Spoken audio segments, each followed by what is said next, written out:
de no saber qué es verdad y qué no es verdad. ¿Qué es engaño? ¿Cómo está funcionando el engaño a nuestro alrededor? Y no se están dando cuenta, ¿verdad?, que Satanás se encuentra detrás de todo, absolutamente, lo que el mundo está atravesando. Porque él, 1 Juan 5:19, se encuentra detrás y bajo el control de los seres humanos. Cuando recibimos nosotros a Jesucristo como nuestro Salvador, inmediatamente se hizo la luz. Nacimos con el cerebro y el intelecto completamente en tinieblas.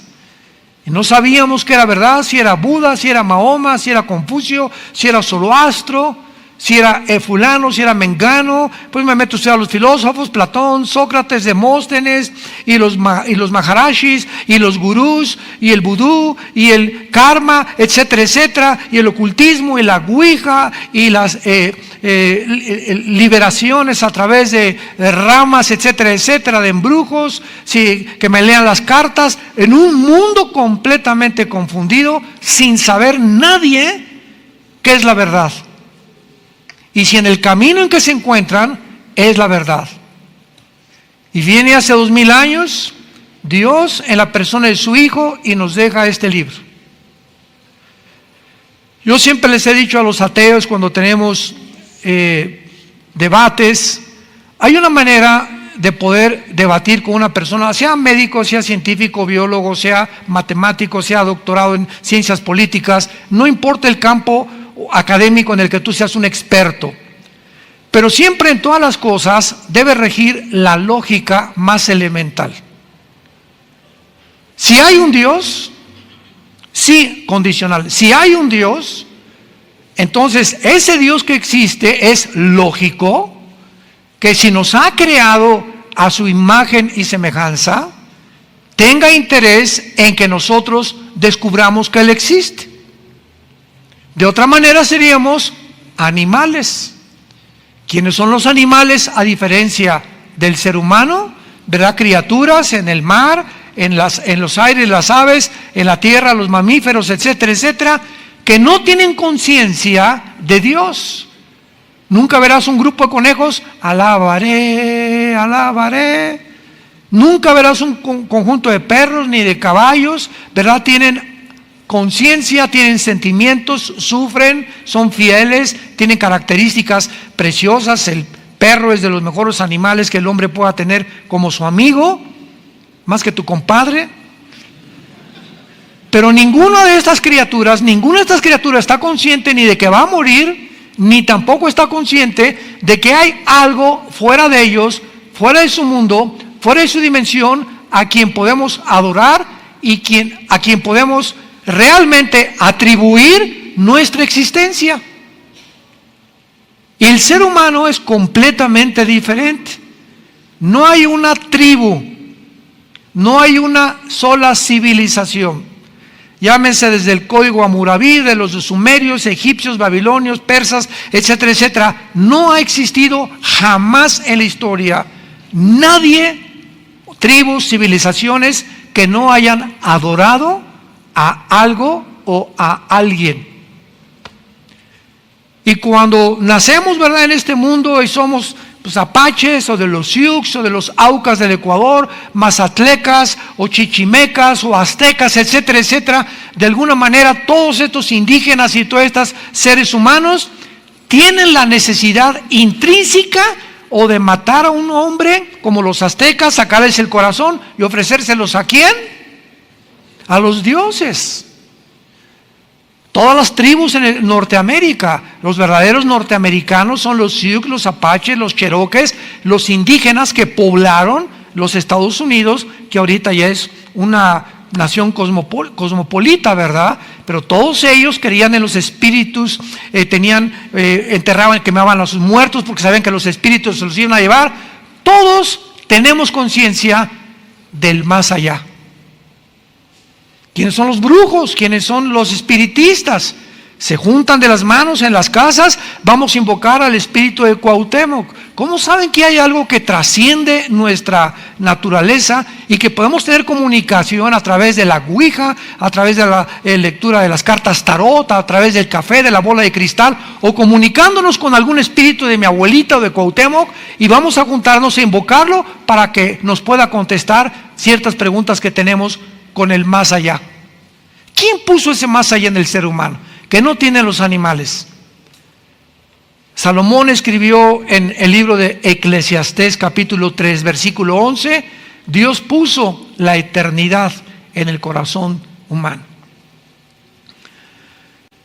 Y esta eternidad que todos tenemos dentro de nosotros, cuando vino Jesucristo hace 2000 años, esta eternidad, este deseo de tener contacto con alguien o con algo, y si no sé quién es Dios, pues los seres humanos van a la selva, a un campo, agarran el tronco de un árbol y lo cortan, y de esa madera hacen una figura de un ser humano, y ya después que la hicieron, nos hincamos delante de lo que nosotros hemos creado. O con cemento, o con piedras, levantamos un ídolo, Moloch, o Toreto, Semiramis, o como se llame, y comenzamos a adorar la obra de nuestras manos por la ignorancia que tenemos del Dios único, vivo y verdadero, que sí existe y se ha revelado en las Sagradas Escrituras. Este libro es el primer libro en haber sido impreso en la imprenta de Gutenberg. El primer libro en haber sido impreso. El libro más leído, más vendido, todavía hasta el siglo XXI, de todos los volúmenes y de cualquier escritor que tú me puedas mencionar a través de la historia. No hay un libro más vendido y más leído que las Sagradas Escrituras. Es el libro que contiene los registros, señores científicos, ateos, escépticos y agnósticos que nos escuchan. Es el libro que contiene los registros más antiguos de la genética, biología, química, matemáticas, física, antropología, paleontología y cualquier otra rama académica, historia, geografía que me puedas mencionar. Y todo a través de la historia, lo que el hombre ha descubierto a través de todas estas, la historia, la geografía, la Biblia lo decía antes. Es más moderna que el periódico de mañana en la mañana. Pero al mismo tiempo es el libro más atacado, más controvertido y más despreciado y vulgarizado de todos los volúmenes o libros religiosos que me puedas mencionar. Si alguien va a atacar como Madonna, como AC, como los Rolling Stones, como Michael Jackson y como cantidad de artistas famosos, grupos satanistas, etcétera, etcétera, nunca atacan el Corán. Nunca hay artistas que agarren un pollo y lo rompan y lo escupan sobre la Biblia, como Swanson. Nunca hay nadie que diga, pues esto y el otro. Siempre el ataque es, nunca verás que en el libro del Corán, o en el Tripitaka de Buda, o en los Vedas de los persas, o en cualquier otro libro sagrado, esté el 666. Pero el 666 aparece en todos los grupos satánicos. ¿Tú crees que es coincidencia? ¿Tú crees que es coincidencia que estas cosas que están en la Biblia, como la marca del anticristo, haya sido comenzada a ser puesta en práctica desde que comenzó la pandemia? Que ya no podías entrar a una tienda, no podías subirte a un avión, no podías comprar si no tenías ciertos requisitos médicos, que así le llamaron, y que de repente nos dimos cuenta que comenzamos a ser controlados por todos lados. ¿En qué mundo nos encontramos? Todo esto cobra realidad cuando venimos a las Sagradas Escrituras. Comenzaron también los grandes filósofos utópicos del siglo XXI. Ya el comunismo cayó en 1991 y ahora sí es una época, una nueva era le llamaron, de progreso, tenemos la tecnología, estamos en el espacio, el internet, el iPhone, la cibernética.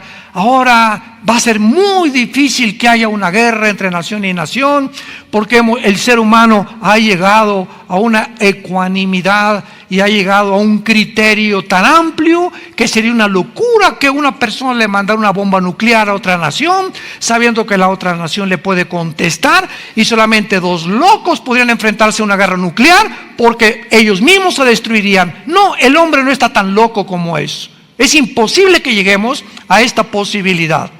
Además, ahora que el comunismo desapareció, pues ahora va a haber más capitalismo, va a haber mercado libre, el mundo va a tener un auge económico y hemos llegado a una nueva era completamente diferente. Llegamos al siglo XXI, se levanta un hombre en Rusia llamado Vladimir Putin, comienza a invadir. Los musulmanes atacan las dos torres gemelas, 19 radicales musulmanes, produciendo el primer acto terrorista más grande después de la Segunda Guerra Mundial. Estados Unidos comienza a despertar, ahora sí, ¿verdad? Como decimos aquí en México, ajijolí, cuánto apache. Ahora sí que estamos rodeados, nunca nos dimos cuenta, pero estamos en el país más poderoso. Se metieron en aviones a Nueva York, a nuestro terreno, a donde estamos nosotros creyendo que somos los amos del mundo. Pues humillaron a los Estados Unidos, este grupo terrorista. Después viene Putin y se mete otra vez a otras áreas en Rusia. La OTAN comienza a expandirse hacia el nororiente de Europa. Putin hace poco invade Ucrania y el mundo comienza otra vez a realizar la verdad de que el ser humano es mentira que ha progresado, que nos encontramos con toda la tecnología, con toda la ciencia y con todo aquello que creíamos que había de desaparecer al borde de una guerra nuclear. Jesús dijo hace 2000 años: oirán de guerras y rumores de guerras. Y miren que no se turben, porque es necesario que esto acontezca. Y entonces vendrá el fin. Y esta serie que estoy compartiendo con ustedes tiene ese propósito: analizar eventos tanto científicos, cibernéticos, históricos, teológicos, bíblicos, para poder juntar todo este rompecabezas y poder realmente decir en qué nos podemos basar, tanto con lo que está pasando en el mundo, a la luz de la Biblia, para poder decir realmente somos la primera generación que podemos destruirnos en 5 minutos con el potencial nuclear que existe. Somos la primera generación donde gracias a la tecnología es evidente y claro y seguro que una sola marca, como ya lo vimos en la pandemia, marcar al ser humano ya es posible a través de la biometría.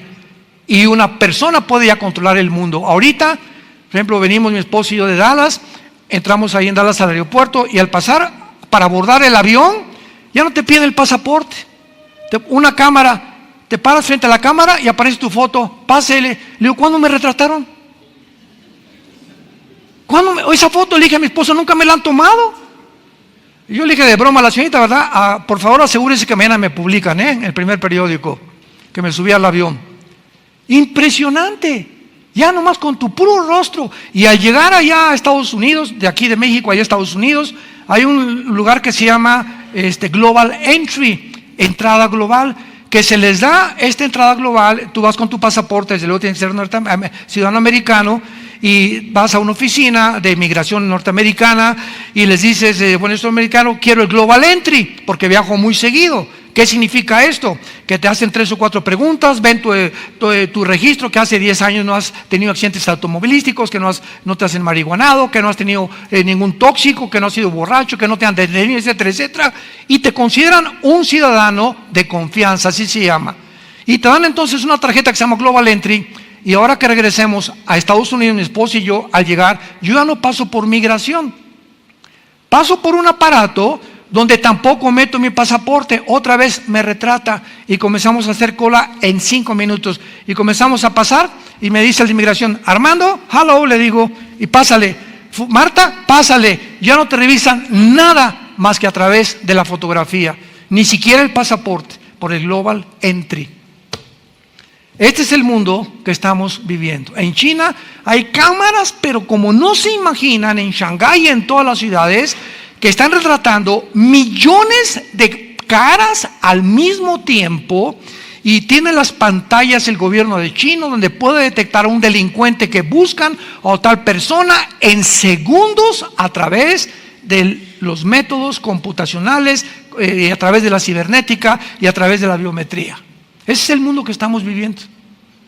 Es un mundo que ya puede gobernar un solo hombre, donde pueden ya las naciones entregar su soberanía nacional, y este hombre, que se va a llamar el anticristo, va a gobernar al mundo a través de los chips, ya sea un tatuaje en la mano o un chip que nos meta, que les metan. Yo no voy a estar aquí, yo no sé si tú, o aquí en el entrecejo, y la gente que no tenga ese pasaporte, ese chip, ese tatuaje, no va a poder comprar ni un carro, ni entrar a una tienda, ni entrar a la comercial mexicana, ni una farmacia, ni vender. No puedes hacer nada si no te identificas con ese chip, que ya está en acción y que ya está funcionando en muchos lugares.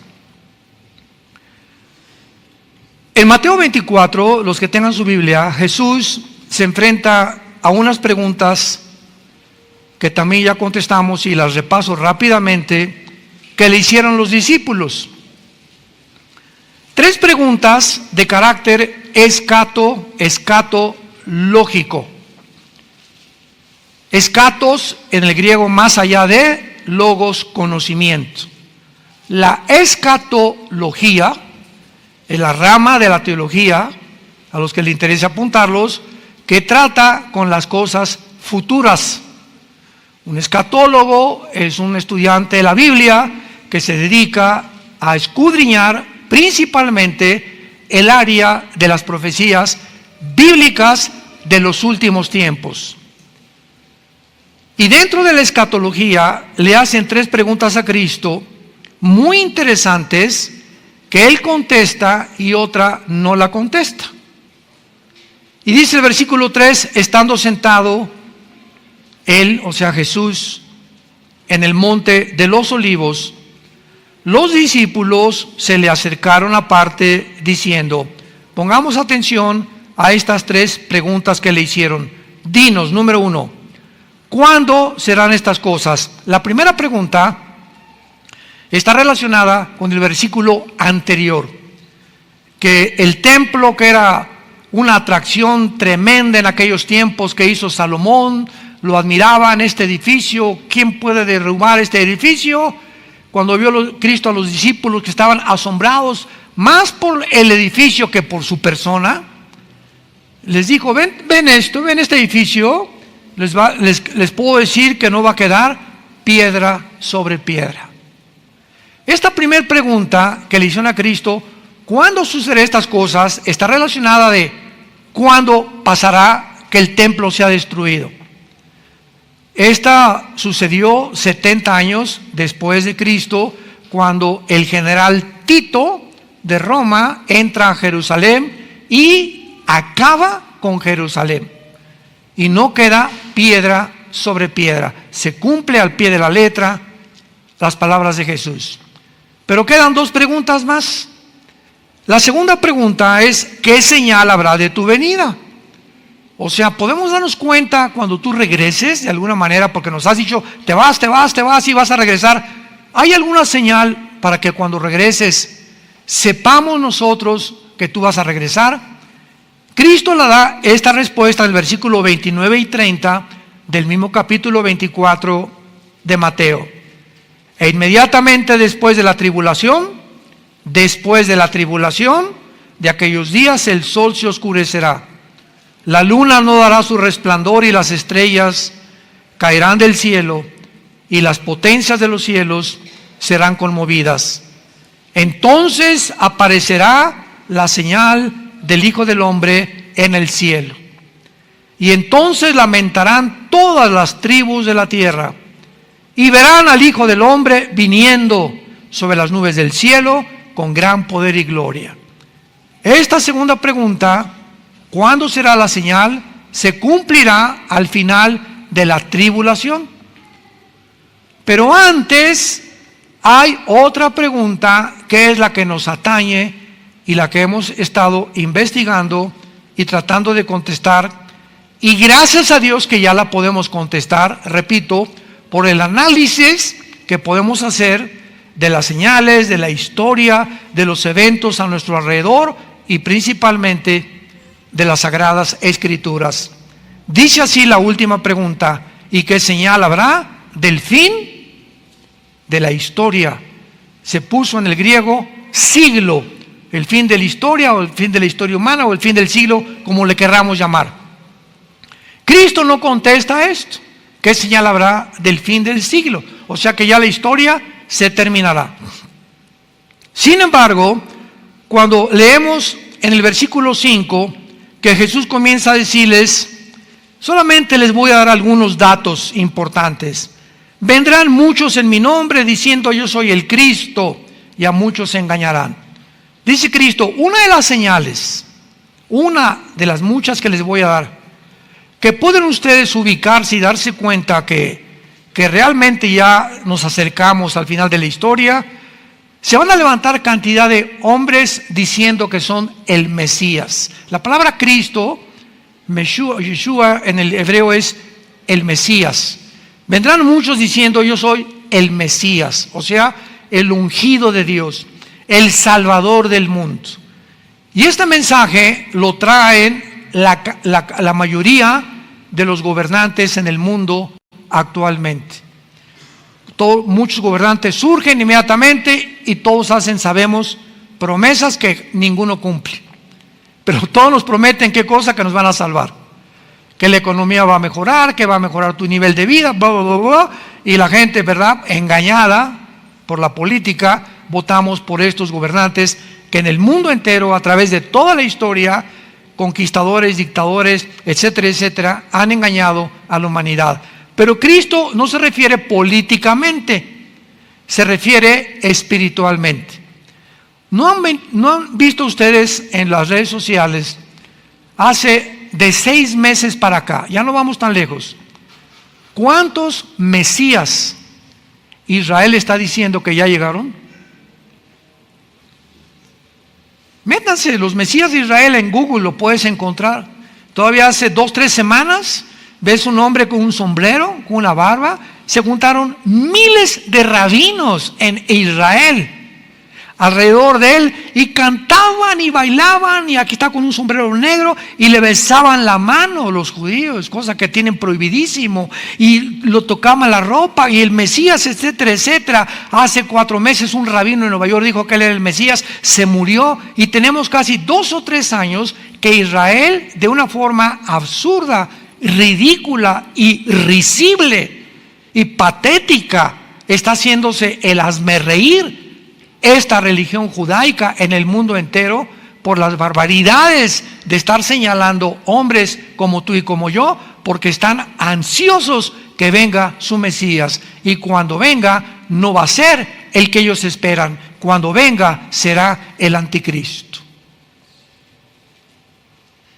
que vendrá como un ángel de luz, dice la Biblia, se presentará con tratados de paz en el mundo, resolverá problemas en el mundo, tal vez del gas, del dinero, del euro, del dólar, de los yuanes, el problema de China, etcétera, etcétera. Y el mundo se maravillará ante este hombre, y este hombre hará un pacto con los judíos de paz, prometiéndoles. Eso se encuentra en Daniel 9, 23 al 27, versículo 27 especialmente, prometiéndoles a los judíos que nadie se va a meter con ellos durante 7 años. El capítulo 28 de Isaías describe como un pacto de la muerte. Hicieron un pacto con la muerte. Todos los judíos engañados porque rechazaron al verdadero Mesías hace 2000 años, a Jesucristo, van a ser ahora engañados. Jesucristo dijo, cuando venga un falso Mesías, a él van a recibir. Ahí me rechazaron, pero cuando venga alguien en su nombre, yo no vengo en mi nombre, dijo Jesús, vengo en el nombre de mi Padre, y no me reciben. Pero si alguien viene en su nombre, a ese van a recibir. Qué patético. Y el anticristo sabemos, ¿verdad?, para no extendernos, que firmará este tratado de paz. Me imagino que en ese tiempo los judíos reconstruirán su templo, el tercer templo, que tienen años tratando de levantarlo. Una imposibilidad, porque la mezquita de Omar se encuentra exactamente arriba donde estaba el templo judío, que fue destruido en el año 70 después de Cristo, y el anticristo violará este pacto con los judíos a los 3 años y medio. Y ahí comenzará lo que la Biblia llama la gran tribulación. Entonces Cristo les dice, van a ser engañados, va a haber guerras, rumores de guerras, etcétera, etcétera. Pero en el versículo 32, dichosos los que trajeron Biblia. En Mateo 24, 32, que es el centro, el núcleo, el bastión de toda nuestra exposición, este pasaje es el que estamos tratando de demostrar que es el más fuerte que existe para darnos una seguridad de que somos nosotros, la última generación.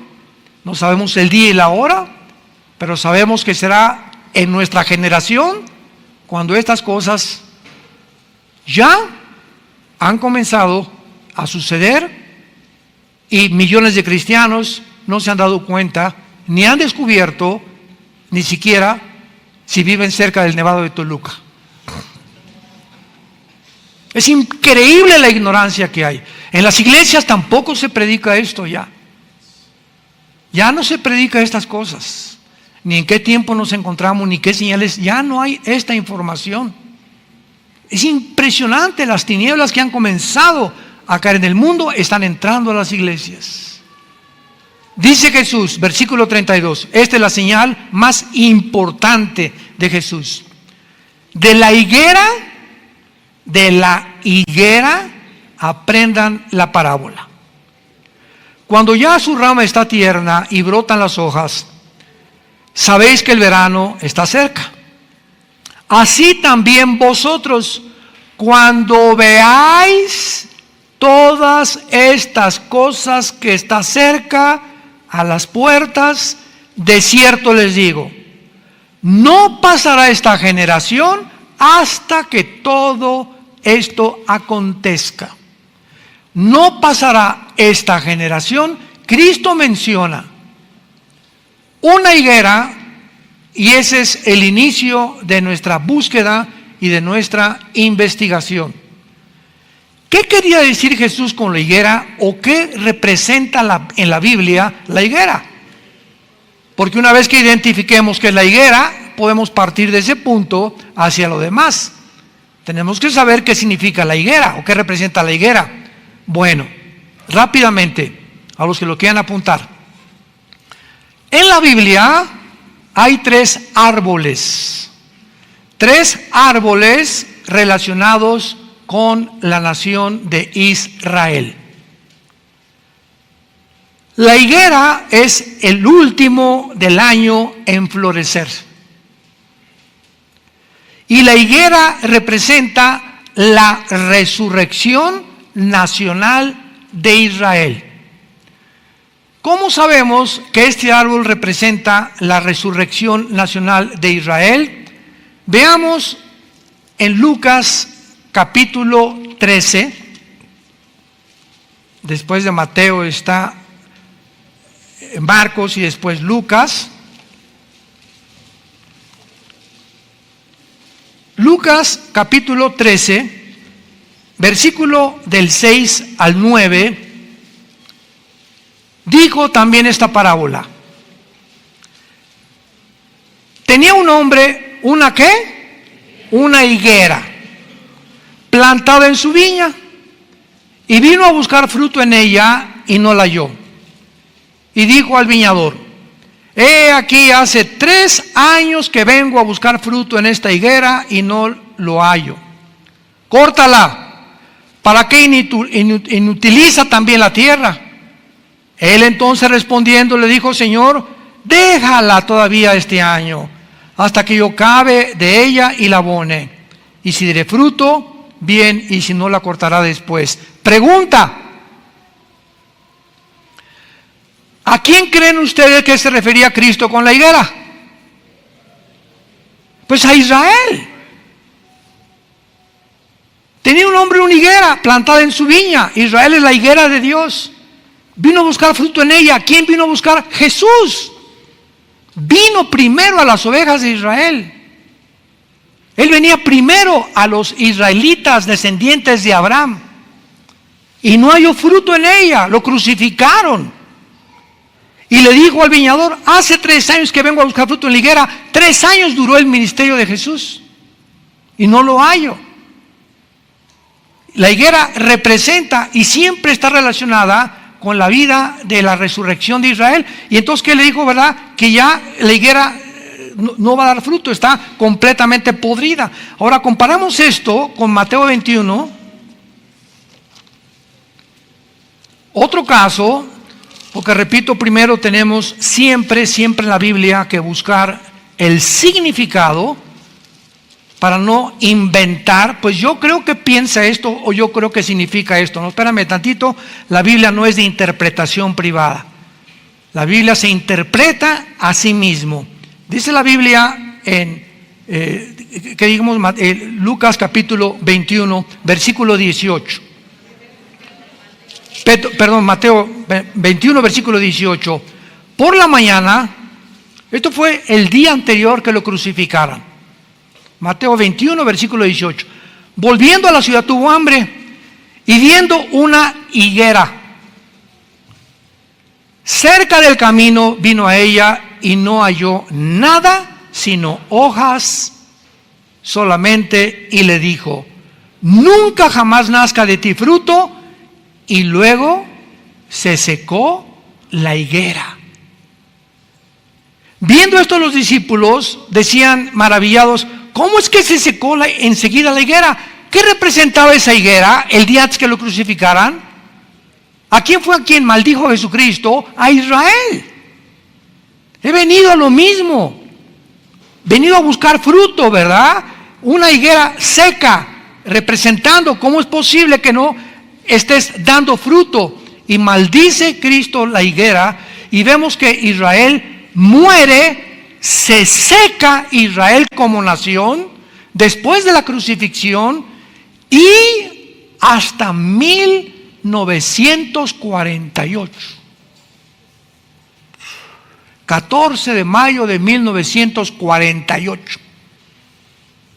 Ante los ojos expectantes historiadores, antropólogos del mundo, geólogos, etcétera, etcétera, vemos ante el mundo la resurrección de una nación después de casi 2000 años de haber sido exiliada, dispersada en todas las naciones del mundo, sin ninguna posibilidad de que este grupo de judíos dispersados en todas las naciones del mundo pudiera mantener durante casi 2000 años la esperanza de regresar a Israel.